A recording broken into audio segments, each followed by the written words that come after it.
आमदार रईस शेख यांची प्रतिक्रिया घेण्याचा प्रयत्नही पत्रकारांनी केला, मात्र त्यांनी केवळ सेक्युलर फ्रंटचा महापौर होणार असं सांगितलेलं आहे। भाजपनं त्यांच्या महापौर पदाचे उमेदवार स्नेहा पाटील यांचं नाव अचानक जाहीर केल्यानं नाराजी मोठ्या प्रमाणात भाजपच्या नगरसेवकांमध्ये पसरली आणि त्यानंतर काही नगरसेवकांनी भाजपमधून बाहेर पडण्याविषयी बोलायला सुरुवात केली। भिवंडी महापालिकेच्या महापौर पदाची निवडणूक होती आणि यातच राज्यातल्या गेल्या काही वर्षातल्या निवडणुकांमध्ये सतत यश मिळवणाऱ्या भाजपमधलेच निवडून आलेले नगरसेवक थेट भाजपची साथ सोडून काँग्रेसकडे वळले। भाजपने मात्र स्नेहा पाटील यांना महापौर पदासाठी उमेदवार ठरवत त्यांच्यासाठी व्हीप जारी केलाय। आता नेमका महापौर कोण होणार याकडे लक्ष आहे।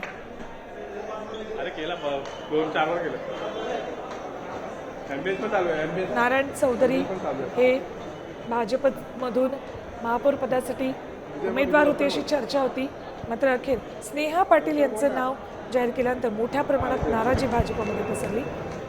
तर दुसरीकडे हर्षवर्धन सपकाळ यांनी घेतलेल्या पत्रकार परिषदेमध्ये भाजपचे नगरसेवक नारायण चौधरी यांनी महापौर पदासाठी कुठले कॉम्प्रोमाइज केलं नाही हे स्पष्ट जाणवत होतं। त्यामुळे आता नारायण चौधरीच महापौर होणार का याची उत्सुकता आहे। नेमकी कुणाला किती मतं मिळणार याकडे लक्ष आहे। काही वेळातच आपल्याला भिवंडी महापालिकेतल्या सत्ता समीकरणांमध्ये काय घडतंय, कोण महापौर होतंय हे कळणार। नारायण चौधरी त्यांच्यासोबत भाजपचे काही नगरसेवक घेऊन बाहेर पडलेत।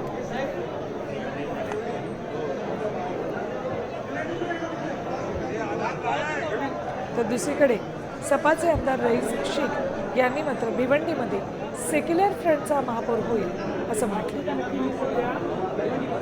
तिरंग्याचे पेटे बांधून सर्व नवनिर्वाचित नगरसेवक मुख्यालयात दाखल झालेत।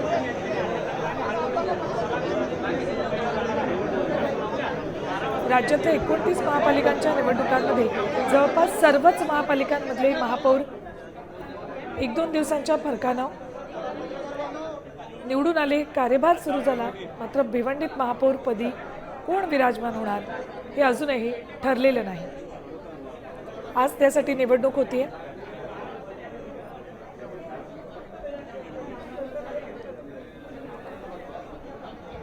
एकीकडे आमदार रईस शेख यांनी सेक्युलर फ्रंटचाच महापौर होणार असं म्हटलंय, तर दुसरीकडे बाळामामा म्हात्रे यांनी सुद्धा तीच प्रतिक्रिया दिली।